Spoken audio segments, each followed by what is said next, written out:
პირველ რიგში ამ ვიდეოთი მინდა ხმა მივაწვდინო ლიტრიანი ბაიკის მძღოლებს და ვთხოვო, რომ ნუღარა კომპლექსებთ ამ 600 კუბიანის მძღოლებს, თორემ მე ჩვენზე გადმოდიან თავიანთი ჭკუით და ისინი თუ არა ჩვენ მაინც შეგვიცოდეთ. რა თქმა უნდა, ყველა 600 კუბიანის მძღოლს არ ეხება, მხოლოდ იმათ, ვისაც გულზე მოხვდა.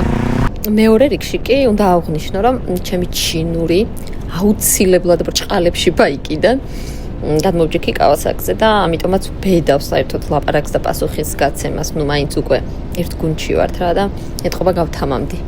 კარგით, მოდით ხუმრობა გვერდზე გადავდოთ და 1-2 სიტყვით მინდა რომ ჩვენი საზოგადოების ასეთ ნაწილსაც შევეხო, ხშირად მესმის რომ პასუხის გაცემაც არ ღირს და უმეტეს შემთხვევაში მეც ესე ვფიქრობ, თუმცა ამათ სამწუხაროდ არც ამ სიჩუმით ესმით არაფერი და ამიტომ ნორმის ფარგლებში იქნებ პასუხიდან მაინც მიხვდნენ რამეს. დიდი იმედი არ მაქვს, მაგრამ მაინც.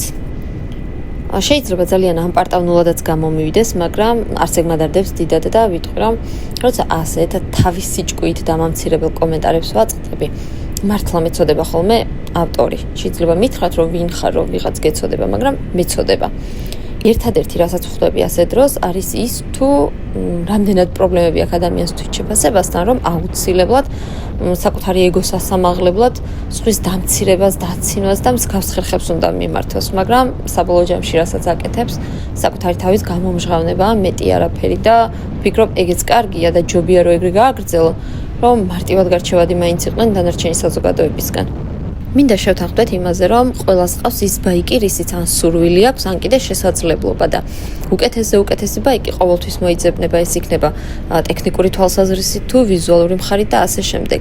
ამ კომენტარის მიზანიც დიდი ალბათობით ის იყო, რომ გამეაზრებინა თუ რა ბანძი ბაიკი მყავს, მაგრამ პირადად ჩემი მიდგომა ისეთია, რომ სამყაროში საუკეთესო ბაიკი ის, რომელიც იმ მომენტში მე მყავს და ამის ნათელი მაგალითია ის, რომ მოტოს შეცვლას ნამდვილად არ შეუცვლია ჩემთვის ემოციები და როგორ ბედნიერადაც ვგრძნობდი თავს 300 კუბიან ჩინურ ვითომ ბაიკზე, იგივენაირად ბედნიერი ვარ 500 კუბიანზეც.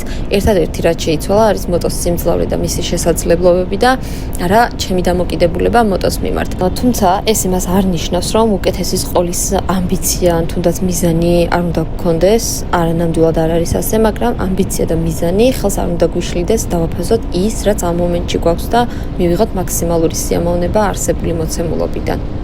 ძალიან სამწუხაროა, როცა თავის დამკვიდრებას ბაიკის კუბატურით ან ბრენდის იქით ვერაფრით ახერხებ ადამიანი, ამიტომ თქვენს ნურავის მისცემთ საშუალებას თავიანთი ჭკუით გაუფასურონ თქვენი მიღწევები, ესეთები ყოველთვის იქნებიან და მანამდე ვერ მიაღწევენ ვერაფერს, სანამ თქვენ არ მისცემთ ამის უფლებას. შენ კიდე 50 cc ყავს თუ 1000 cc, ამას ნამდვილად არ აქვს მნიშვნელობა, სანამ ეს შენ გაბედნიერებს. სულ ეს იყო, რისი თქმაც მინდოდა, იმედია თავი არ მოგაბეზრეთ, ყველას ბედნიერ და მშვიდობიან რაიდებს გისურვებთ.